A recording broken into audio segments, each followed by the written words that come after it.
Hi, welcome to my YouTube channel. Thanks for watching and thanks for your interest. I'm afraid I got a little bit carried away with this lesson. It is 2 hours long, but that is the joy of video or YouTube. You can just skip through the bits that you're not interested in and dwell on the bits that are of use to you. Thanks for watching, and if you like the video, please remember to like and subscribe. And if you have any questions, please write them in the space below and I will do my best to help in any way I can. Thanks very much. Hello, it's the second in a series of 3 videos about using watercolour and inks. The first one was very simple for beginners, but nonetheless showed you the principles of the method. It's really just inks and watercolours, but you use the boundary of a non-soluble ink to contain the watercolour, and in that way you contain the way the watercolour moves around the place.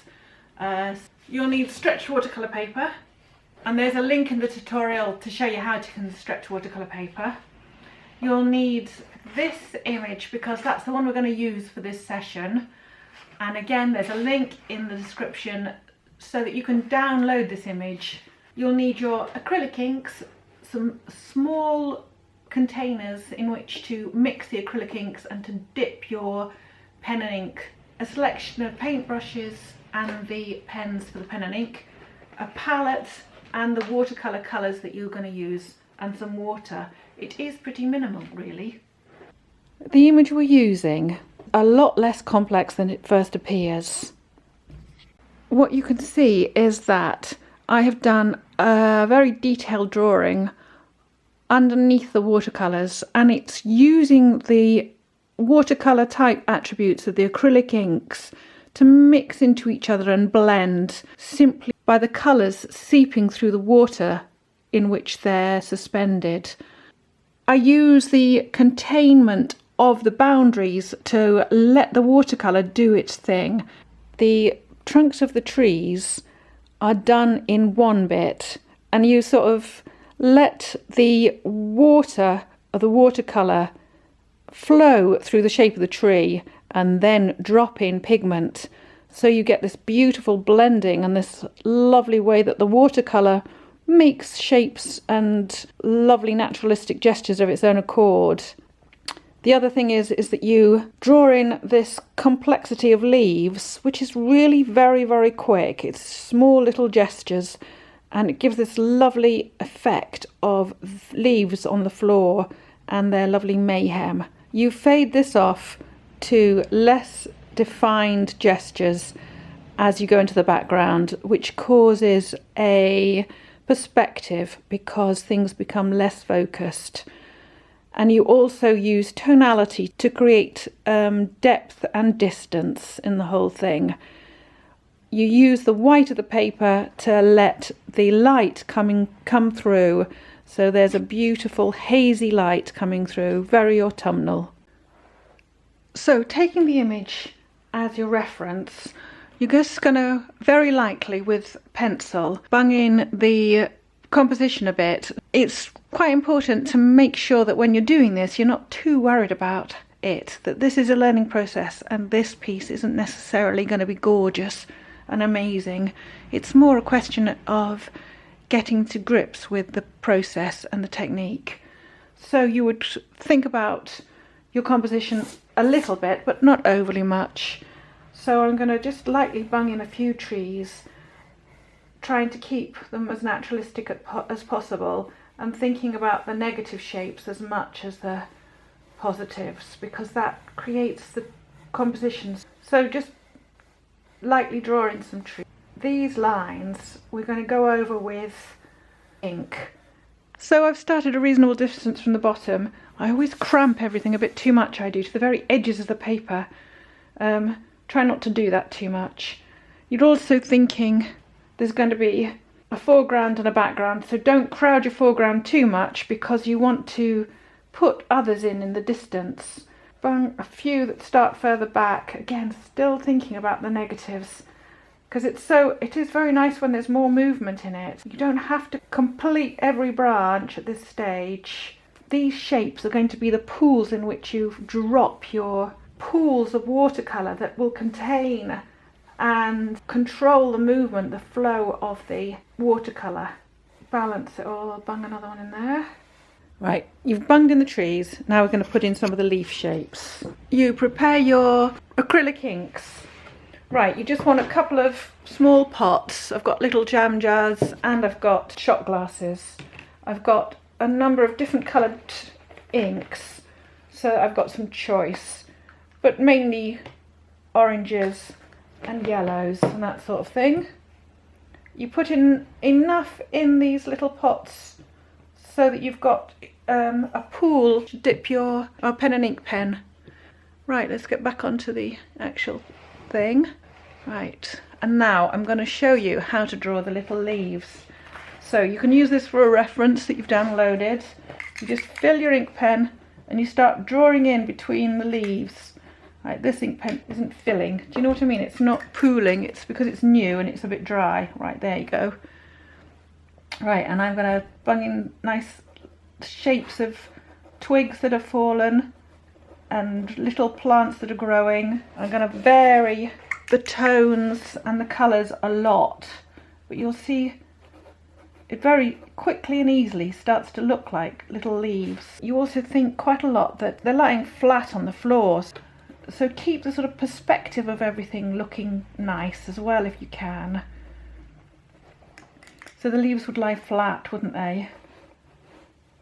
And all your lovely little bits and pieces of undergrowth would go up and down, but mostly you're going side to side so that you can create some sort of perspective as well.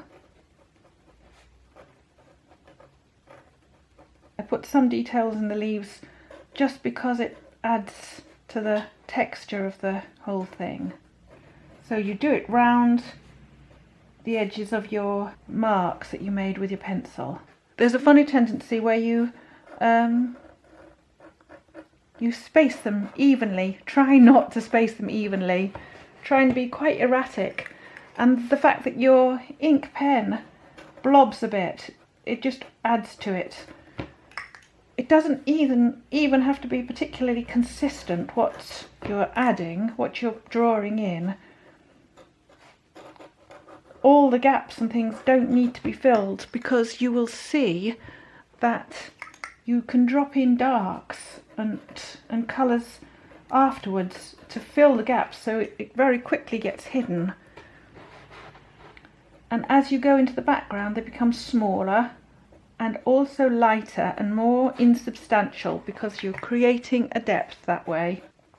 Now, if I was doing this myself, I would fuss a bit and I would make sure I'd got some really lovely interesting colours in there.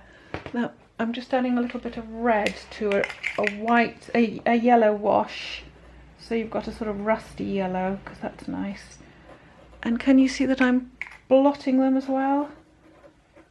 The things go out of focus as you go into the distance, so the intensity of the tonality of your colour, the intensity of a colour can be harder, sharper in the front, and then go quieter, less intense in the background. The other thing that would add a bit of perspective is to sort of take the imagery out. So it starts in the middle and actually goes out towards that side, and towards you at the front. And as I said, remember to do half leaves around the trees, because you don't want them to look odd. If you took a leaf off to the edge of it, it looks strange.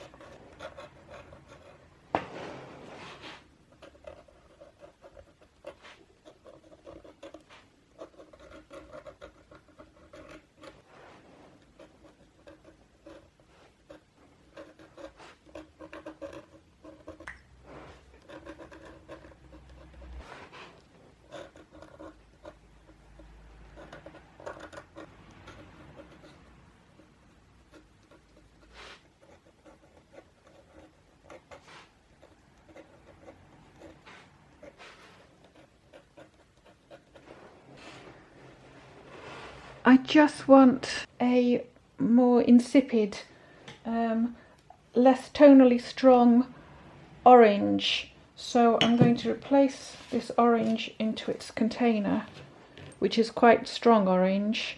Mix a bit of yellow with it and then a bit of water. So it's just diluting the pigment. And then that will create some more depths as I go into the distance. And you can also control this perspective with the watercolours. This isn't the end of it sort of thing, this drawing. There you go, I think that's about it.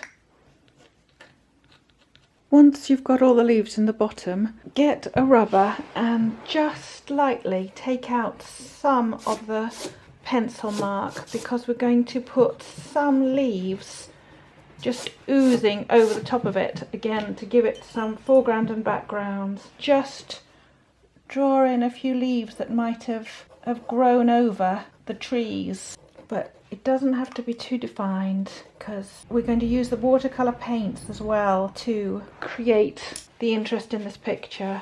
I'm just taking some of the strength out of that colour. You'll see they're in a rather horrible line straight across. Just going to take that off, make it a bit more interesting.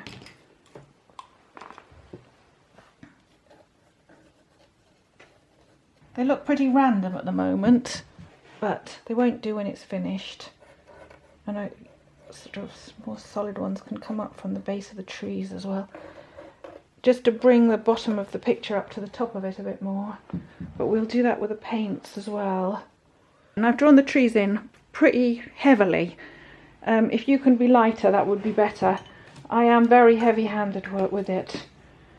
Right, while that's drying, you can get on with mixing the washes for the background. You'll notice in the picture that there is a few dots of orange that are the leaves, the gestures of the leaves higher up in the trees. That it starts off quite light, letting the white of the paper come through the wash, and then goes darker to the bottom and then takes over in an orange, and that also gradates a bit, so it's probably more faded in the background, turning to a more intense, more red orange in the foreground. To make a wash, you mix some paint enough to cover the area that you want to cover. You mix it with one brush and use a separate brush to apply the wash. You set the board at an angle. I've got it on a file. You can make it go at a deeper angle than that if you want. The idea is the wash pools to the bottom as it goes down, and that way you make a consistent wash. You mix the washes first, because that also helps to make a consistent wash. Right, so with a pinky colour, which is a beautiful pink there, deep pink, and I've mixed it with a bit of orange. Oh, also a little bit of blue. I like colours to contain other colours. That seems to make them more interesting. In any case, what you do is you start bringing it down from the top, allowing it to pool at the bottom, and keeping it within the shapes that you've made for the trees. And if you have it too pooled like that, that will dry darker. That'll dry dark because there's a pool of pigment there. So get a tissue, wipe most of the wetness, the dampness off the brush, and you can just lift that out with a dry brush. Right, I'm going to bring it down, but I am also going to think that I want some lovely bits of leaves coming through. So I'm going to allow some orange to seep into this pink. So again, I keep drying my brush. And even now, like, the colours do not have to be too consistent, because the tonality of the woods would change so much, so it really doesn't matter. I think what's important here is to allow that beautiful white of the paper to add a translucency to the whole mix. So you can see there's some lovely oranges just seeping through. Try to work in the spaces because it's easier. You know, there's not such a large area to cover with your wash, so you can keep it more consistent. It doesn't get a chance to dry and it doesn't cauliflower so much. But keep an eye on it. Keep getting the tissue and removing these pools of pigment that occur. But some of them obviously you want, and you can see that the pools of orange are lovely. You can even lift out bits of pigment with a dry brush because it adds interest, and let the orange melt into each other as well. You're letting the colours ooze into one another too. And where you've drawn in your leaves with your ink, try and leave them as well. Right, let me see if I can get this better for you. So there's the original as well, just to give you some idea. Again, and I'm coming to some of the leaves, so I'm just going to draw around them, paint around them, and I'm going to let them dry white. And they don't have to correspond exactly to your shapes that you've made, because it'll all come out in the wash. When you bung in the other coat of orange, it's not going to even show. I'm going to go over this side.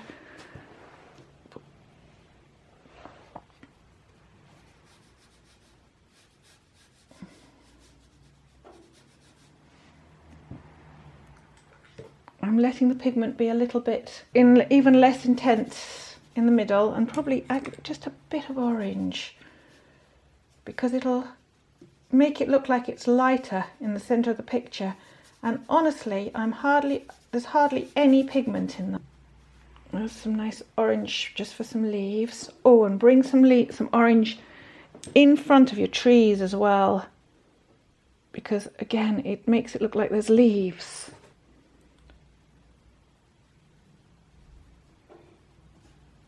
So there's quite a lot to think about, and it's just a question of just taking your time. And it is worth doing one of these and then having a go again another time, because the next time you do it, you'll be so much better at it. Remember to keep adding bits of orange for some additional leaves that are seeping forward and that are also in the background. And you can see, so I'm not worrying too much about the density of the pigment, because we can always add another coat and we can work into it afterwards. So again, I want it light. Bring this over here so I don't keep stretching over it. There's a lovely orange pooling there. Because it's going to be the leaves, I'm just going to add a bit more. And the whole thing starts to dance about the place. Keep an eye on everything at the same time, I'm afraid. But also see this here. We've got some pooling there, but I want to start to bring this down into the background of the forest, of the beech woods. So I'm just bringing an orange wash down there now.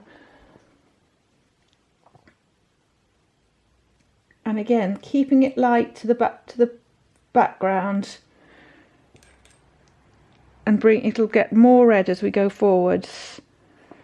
You're trying to make it look like the background of the forest is coming down to meet the forest ground, and that there's almost no differentiation at all. And you're leaving the space for where your trees are going to be. You're leaving that white because, again, what you want is the luminosity of the white of the background to come through, the white of the paper to affect it. The white makes the colours so much more intense. Some of these drops of intense pigment you can leave, allow the watercolour to do what it's going to do, and some of them you want to take out. Like, I don't like that one. So again, you just wipe it on the tissue to dry the paintbrush and lift them out. And I'm also making sure that the background has some interest by putting the two colours together, so you're never quite sure what's happening where, which bits started and which bits ended, and a bit of orange through to the background. Let the foreground and the background merge into one another. I do think there's sometimes that you do use your pooling and sometimes when you don't, and it really doesn't matter. Well, it does, depending on what you want to do, but it's not there isn't any fast and set rules about it. It depends on the look that you're trying to achieve, doesn't it? And you see, I'm not too worried about the edges of the tree trunks, because when you put the next layer on, that's going to form an edge. It's going to form that barrier that surface tension of water creates, and that will contain the tree trunk watercolours. So even then I don't really mind if it smudges over.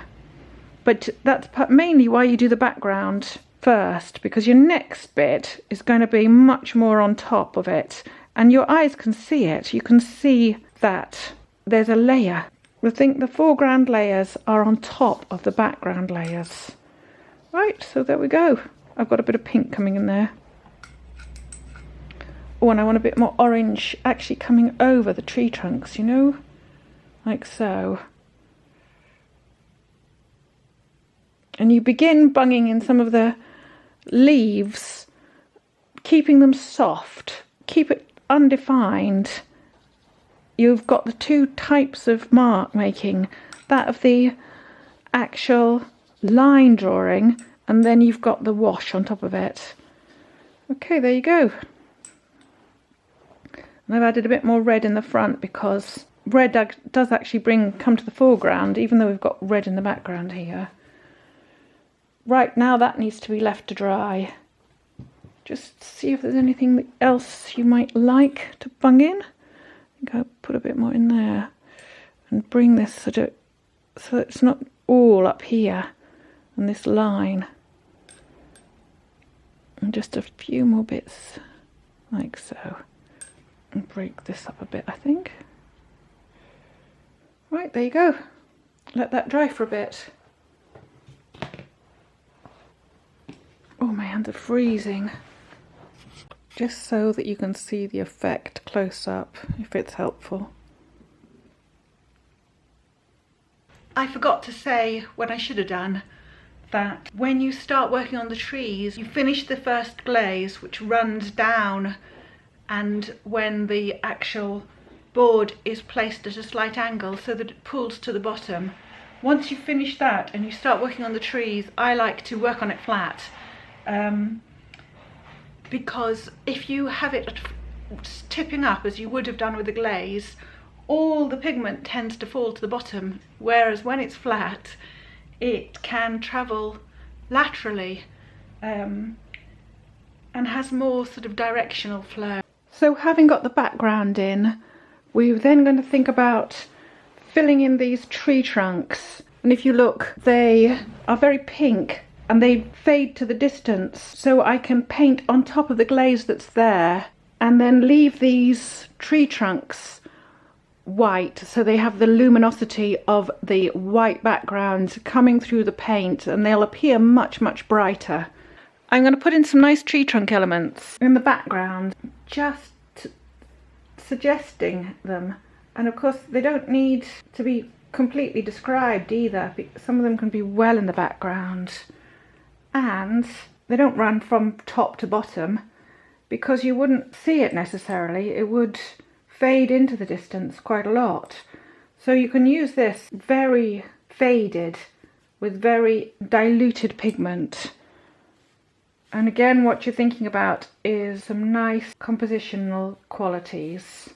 And you're thinking about the negatives as well, and the possibility of just adding interest to the whole thing. So if you're not too happy with just the pink as an addition, you can start to think about adding some tones, some darker tones into that, but gently. And you're just popping it in and allowing it to run through into the water that's there and allow it to disperse of its own accord. You'll start to see it move. And don't first sort of try and let it be, and slowly you will sort of build up a composition that you like. Obviously paintbrushes are important at this point. That one's a bit too thick for this work. And these lovely long ones, that are especially for trees and things. There. I do want a bit more orange in this red, just some of the time.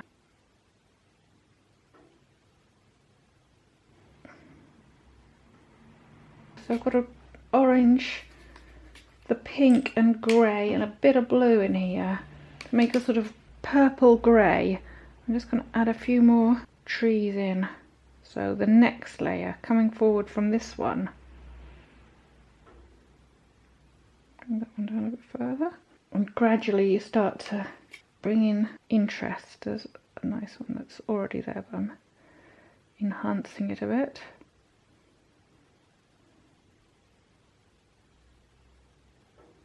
So I've got a blue, pink, bit of black for a grey.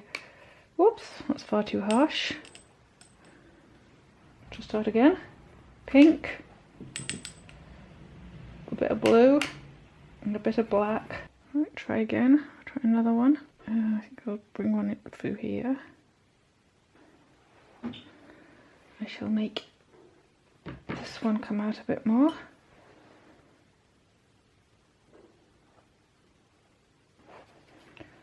I don't like that line.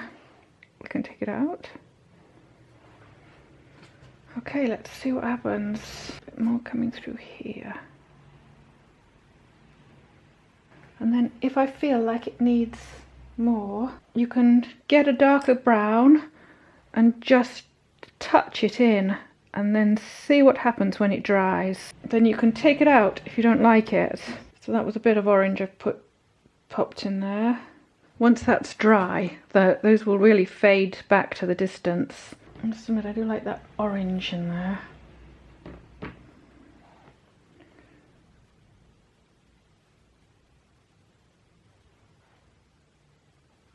And then once these colours sit in here, you can start to play with them a bit.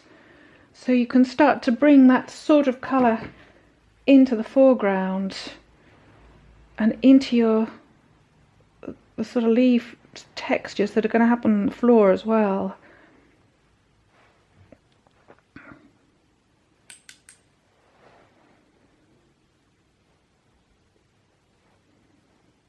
And so you're adding interest all the time and not just leaving it as it was. You know, there's a possibility to keep changing this, to just slightly enhance it all the time. Some funny little growths going.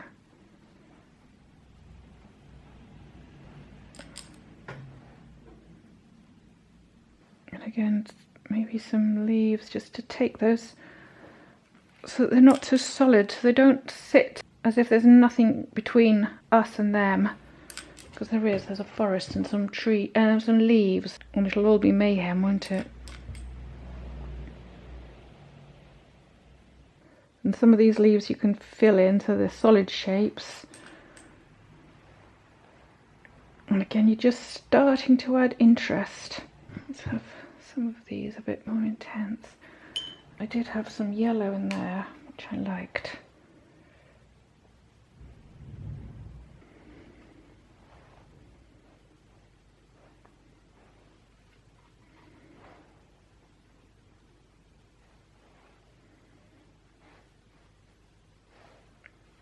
I have some even more faded trees in the background now. A bit of yellow in there. Yellow and pink.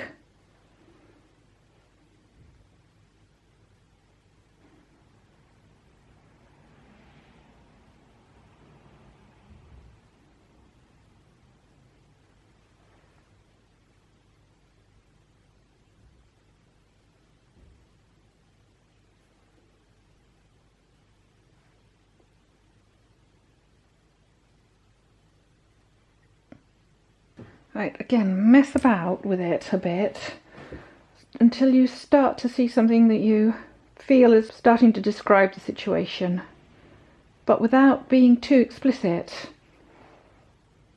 because you don't need to be. Your brain fills in all the gaps. And if you start doing this with fairly diluted pigment, you can always go darker, you just can't go lighter. So don't be too heavy-handed in the beginning.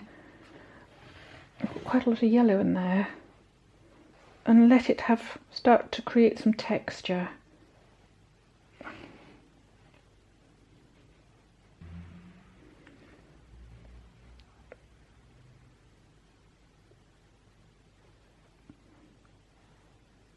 It's quite difficult to, realise it's going to be more balanced than this in the end, because we haven't got the white, we haven't got rid of the white in the foreground.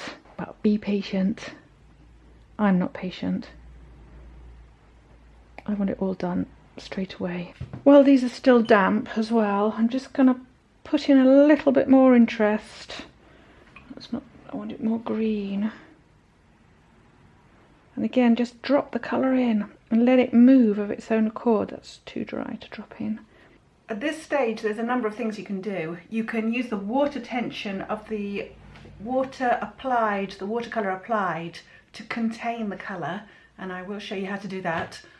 Or you can draw in with the pen and ink the tree trunks, which again, because of the non-soluble barrier of the inks, will contain the attributes of the watercolour. It'll stop it from mixing or splodging out. You just have a little bit more control, and you can use it and learn from it so much.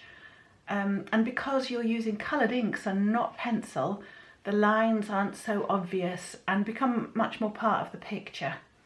So I've mixed some more acrylic inks in my little shot glasses, but I've diluted them a lot in order to make the mark that I make very soft, very quiet. I've got about 4 different colours because it really helps if there's colour and interest actually in the mark that you make as well. So I'll show you a tree trunk,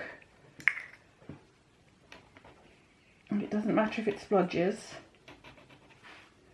and leave the areas that you've already got watercolour, the oranges, and I've started right in the middle of the picture, but you can start to the edge so that you don't rub the ink as you go across to the other side.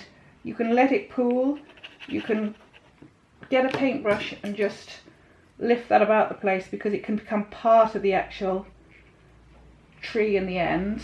So you begin to make a barrier with your ink. You see, I've left areas where the watercolour has come through, so you get that nice bit where the translucency of the paper comes through, the white behind. And even these you can get lovely effects with just by dropping in colour.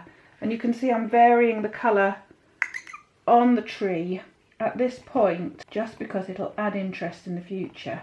Even now, it's quite important to see which branches are coming in front of the other ones, because it just makes your eye follow it a bit better. When I did my drawing with my pencil, I did far too harsh lines, and I don't like them. I can see them through it, and I really don't like them. I far prefer the coloured ink marks to the pencil marks. And you can see you can sort of neaten it all up at this point as well. Okay, so there's that one where you're actually just putting in lovely ink and you're going to let it dry. And then I would add the watercolour, and it's when you add the watercolour and it mixes and merges like this one that it creates the really lovely bark look of the tree. So I'll show you just quickly how I contain the watercolour within the surface tension of the tree trunks. Right, now I'm going to start adding a bluey grey wash to a tree trunk. I did one, but the recording stopped, so I'm going to just pull it through, leaving any areas where you've previously glazed with watercolour. Don't cover them, just stop, don't go over them, because otherwise you'll lose the translucency of the paper, the white of the paper behind it, which is really what you want. Right, so you've got some beautiful colour in there, and you know that the actual edges of the water is going to create a barrier to the next stage. So you then get interesting colours. I've got a beautiful quiet emerald green with a light blue in it, and you just start dropping in colour and you'll see it's contained within the shapes. So I've done these two tree trunks, but yet it still blends across. So if I do a dark, you can really see it starts to just simply blend across, and you don't paint it as such, you simply drop it in. And if you put interesting colours in at this point, it makes such a difference, like purples and blues and reds, all keeping within the palette of the picture. You can neaten up edges.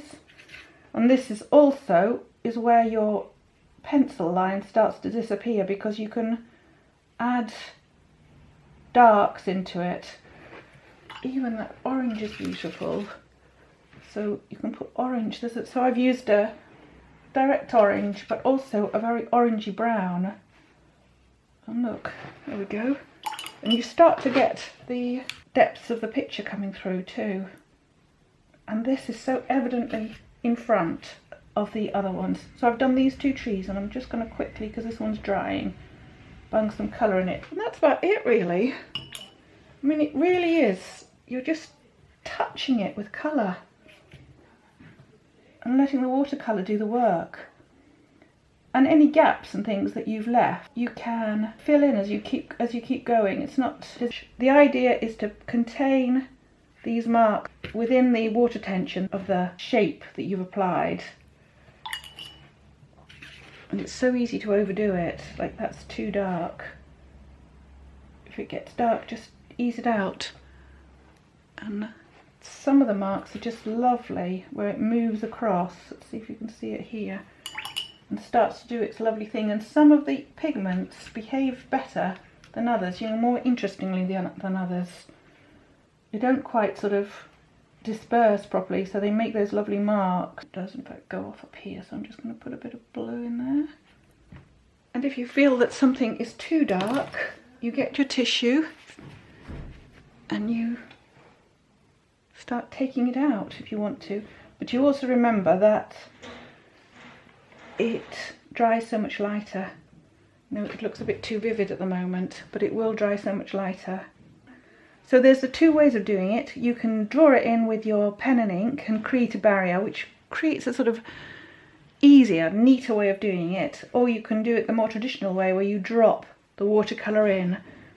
You will find that because your hand shakes, or mine does, the edges of just dropping the watercolour in aren't as neat and as sharp as the ones where you've drawn in with the inks, because the inks dry and contain the watercolour so well. I've progressed, while you weren't here, a bit, just tickling stuff in with a very fine paintbrush, tickling colour in. And I'm not sure whether I like the intense green that's come out here. So of course you can just get a tissue, get a clean tissue, this is a bit mucky, but you can lift out some of that and still continue to work on it. I like the contrast between the two opposites, the orange and the green, but I don't like it too intense. And I also like the white coming through. You know, when you do just knock out a bit with your tissue, you get this lovely white bark coming through. It looks like old silver birches, doesn't it? Which is what I'm after, really. I'm going to draw in another tree to the left of the others so that I don't mess them up. There's quite a nice dark line. See, I've got a dark line there. I can lift that through as well.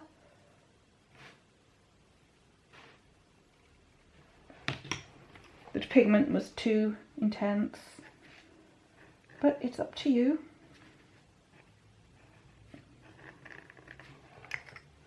Let's see, I want some brown in there. Right, and I don't mind it doubling. Just lift it out. It just adds to the naturalistic look of the tree. And even with this, you can still add colour into this bit as well. And you can use the inks on the watercolour that you've done. Brown They all combine beautifully. I'm extending the tree a bit because trees get narrower as they go up. So if I haven't quite got it right when I first did the drawing, I can add it at this stage. I suppose it's like drawing and painting combined, isn't it? So that's got a bit too wide there. I'm just going to take that wider there. If you saw my first video, you'll see that these lines just aren't that important. They have to be sensitive and naturalistic, if that's what you want, but they don't have to be precise. And here you'll see the glazing has gone over, clumsily gone over, but it'll all be nice once it's finished. And you also see that the pencil lines are disappearing. Let's change my colours a bit. Right, just let those ink marks dry a bit. There's one more to do. So in order to not rub what I've done over, because I didn't start on the far left, I'm going to finish these upside down.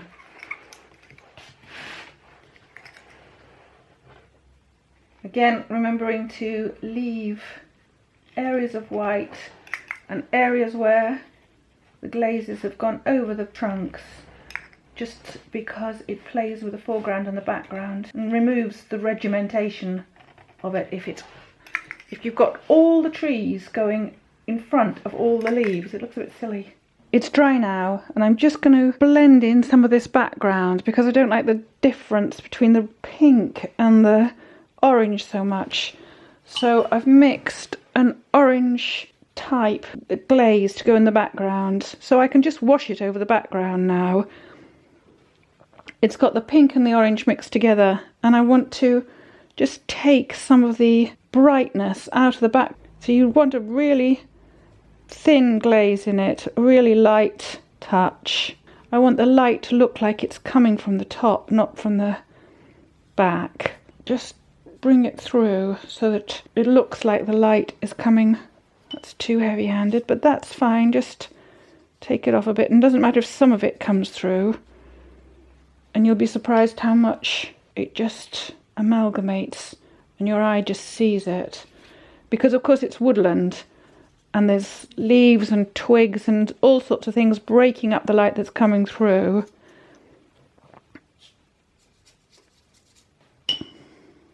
So that basically it looks like the light is coming from there. And I can also take the same colour through down here a bit and give some sort of shadows and light falling on the floor. There you go, that's all it needs for that. There's a few things that I'm not too happy about. For instance, these sort of, to me, aren't defined enough. So I'm going to work on them a bit and try and bring in a couple of nice bits just to bring things to the foreground and background again a bit more, and to keep the whole thing moving and lively. Having done most of the hard work, this is everything together a bit. You can utilise, like I said, the whites that you've left just to keep a vibrancy going. They come properly to the foreground because they are so bright. And don't overdo it because you don't want it looking complicated. I think the beauty of it was that it was quite simple. I mean, that really isn't far off being done. All I really want is to bring out some of these trees so that they really come forward, and to give them a bit more warmth, and to maybe try and amalgamate some of this imagery at the top.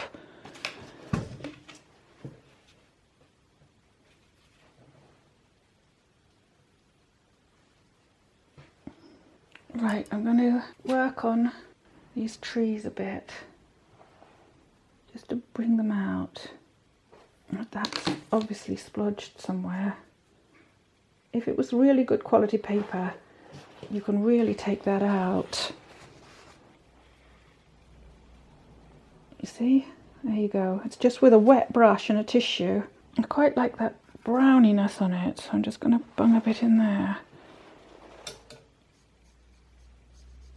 So with a thin brush, I've got a brown, and again I'm going to do a blue in it to give it a sort of grey but still rich colour. And I'm just going to pick out some of these.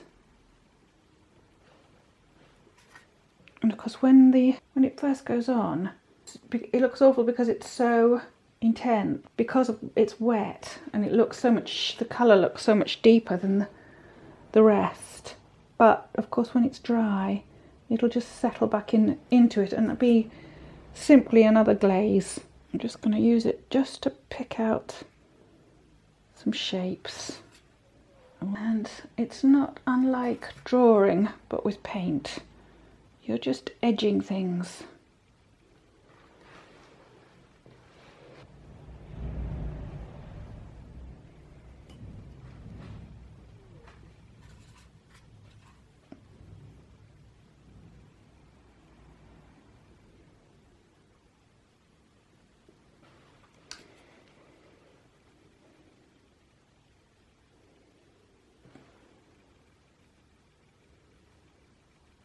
An orange there, just acting like some of the trees are catching the edge of that light, the light that's coming through the branches. There's a mess there that's not quite resolved, because it's supposed to be leaves coming over the front of the trunks, and altering the perspective by putting things in front and behind keeps it more interesting. Try not to just blob these leaves on. They are in fact in beautiful shapes because they sit in those sort of fan-like things. They sort of come out from the twigs, don't they? I mix the pink and the orange again just to lift out some of the darks in here further. Oops. But I do like the way that the base isn't too fussy at the moment, so I'm not going to overdo that. Oh, that's completely lost. Must have been very wet. This isn't interesting enough here.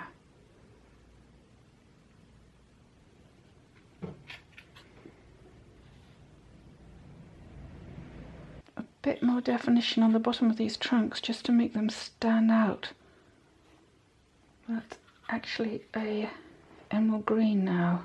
It gives darks a real depth. I love emerald greens and the reds, the pinky reds, to give proper darks without using black.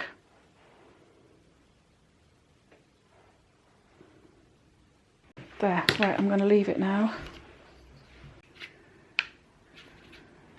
I did like the brown in the background, but I've got to make sure that it's not too, I don't overdo it.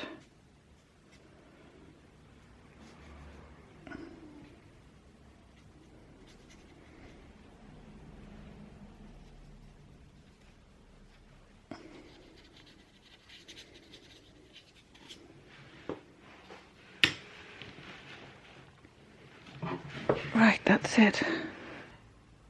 Thank you for watching the video. I just wanted to show you a couple more pieces just so that you could see what we will be covering in the next video, and what you can achieve with this technique. One of them is a very overgrown detailed woodland which has been drawn in with acrylic inks and then painted. And the other one is a tree with all its roots, and again the leaves and the detail in the leaves are all put in with acrylic inks first and then painted. Thanks very much. Please like and subscribe, and if you want to be notified when the next video comes out, please press the notification button. I hope to see you again. All the best. Bye.